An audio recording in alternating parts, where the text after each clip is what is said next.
Hello friends, welcome to my plate. Baking സോഡയോ baking പൗഡറോ ഒന്നും യൂസ് ചെയ്യാതെ നമുക്കെങ്ങനെ നല്ല രുചികരമായിട്ടുള്ള പഴംപൊരി തയ്യാറാക്കാമെന്നുള്ളത് നോക്കാം. ആദ്യം തന്നെ ഒരു ബൗളിലേക്ക് 1 കപ്പ് മൈദപ്പൊടിയാണ് ഞാൻ എടുത്തിട്ടുള്ളത്. ഇനി അതിലേക്ക് ഒരു നുള്ളു മഞ്ഞൾപ്പൊടി ചേർക്കുന്നുണ്ട്. ഒരു കളർ കിട്ടാൻ വേണ്ടിയിട്ടാണ് ഈ മഞ്ഞൾപ്പൊടി ചേർക്കുന്നത്. ഇനി പൊടിയിലേക്ക് ആവശ്യമുള്ള ഉപ്പ് കൂടി ചേർക്കാം. ഇനി ഇതിലേക്ക് നമുക്ക് 3 ടീസ്പൂണോളം തൈര് ചേർക്കാം.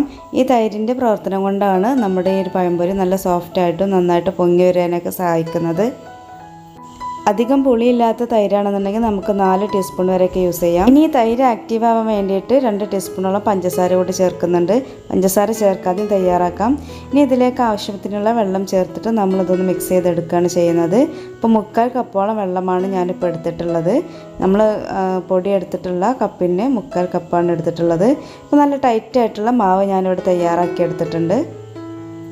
ഇനി ഒരു 10 മിനിറ്റ് ഇത് റെസ്റ്റ് ചെയ്യാൻ വേണ്ടിയിട്ട് വെക്കുമ്പോൾ ഒന്നുകൂടെ ഒന്ന് ലൂസായി കിട്ടും. ഇനി അതിനുള്ള സമയം ഇല്ല എന്നുണ്ടെങ്കിൽ നമുക്ക് കുറച്ചുകൂടെ വെള്ളം ചേർത്തിട്ട് ഒന്നുകൂടി ലൂസാക്കി എടുക്കാവുന്നതാണ്.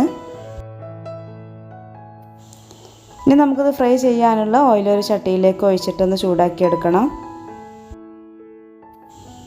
ഇപ്പോൾ ഏകദേശം ഒരു 10 മിനിറ്റൊക്കെ കഴിഞ്ഞിട്ടുണ്ട്. മാവ് ഇത്തിരി ഒന്ന് ലൂസായിട്ടുണ്ട്.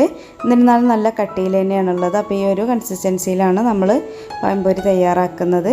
അപ്പോൾ അതിന് വേണ്ടിയിട്ട് പഴം ഞാനിവിടെ നീളത്തിലാക്കിയിട്ട് കട്ട് ചെയ്തെടുത്തിട്ടുണ്ട്. ഒരു പഴം 3 മുറിയായിട്ടാണ് കട്ട് ചെയ്തെടുത്തിട്ടുള്ളത്.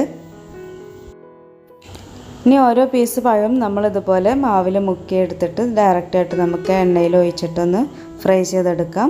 നമ്മളിത് എണ്ണയിലേക്ക് ഇടുന്ന സമയത്തിന് നന്നായിട്ട് പൊങ്ങി വരും.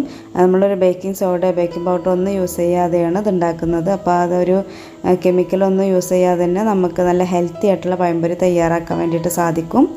ഒരു തൈരിൻ്റെ ആക്ഷൻ കൊണ്ട്, തൈരും പഞ്ചസാരയും കൊണ്ട് ചേർന്നിട്ടുള്ളൊരു ആക്ഷൻ കൊണ്ട് മാത്രമാണ് ഈ ഒരു പഴംപൊരി നന്നായിട്ട് പൊങ്ങി വരുന്നതും അതുപോലെ തന്നെ നല്ല സോഫ്റ്റായിട്ട് ഇരിക്കുന്നതും. ഒട്ടും തന്നെ എണ്ണ കുടിക്കാതെ നമുക്ക് ഈ ഒരു റെസിപ്പി തയ്യാറാക്കി എടുക്കാം. അപ്പോൾ നമ്മളിത് കുറച്ച് സമയം ഒന്ന് എണ്ണയിൽ പൊരിച്ചെടുത്തിട്ട് നമ്മൾ അപ്പുറമൊക്കെ മറിച്ചിടണം. അതിനുശേഷം നമുക്കത് വേവാവുന്ന സമയത്തൊന്ന് കോരിയെടുക്കാം. വളരെ സിമ്പിളായിട്ടുള്ളൊരു റെസിപ്പിയാണ്. നമ്മൾ ഈ ഒരു സോഡപ്പൊടിയോ മറ്റൊന്നും ചേർക്കാത്തതുകൊണ്ട് തന്നെ വളരെ ഹെൽത്തിയാണ്. പിന്നെ നമ്മൾ വെളിച്ചെണ്ണയിലാണ് പൊരിച്ചെടുക്കുന്നുണ്ടെങ്കിൽ കൂടുതൽ ഹെൽത്തി ആയിരിക്കും.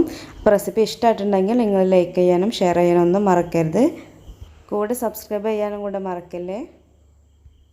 നിങ്ങളുടെ ഫീഡ്ബാക്കൊക്കെ കമൻറ്റ് ബോക്സിലൂടെ രേഖപ്പെടുത്തണം. താങ്ക്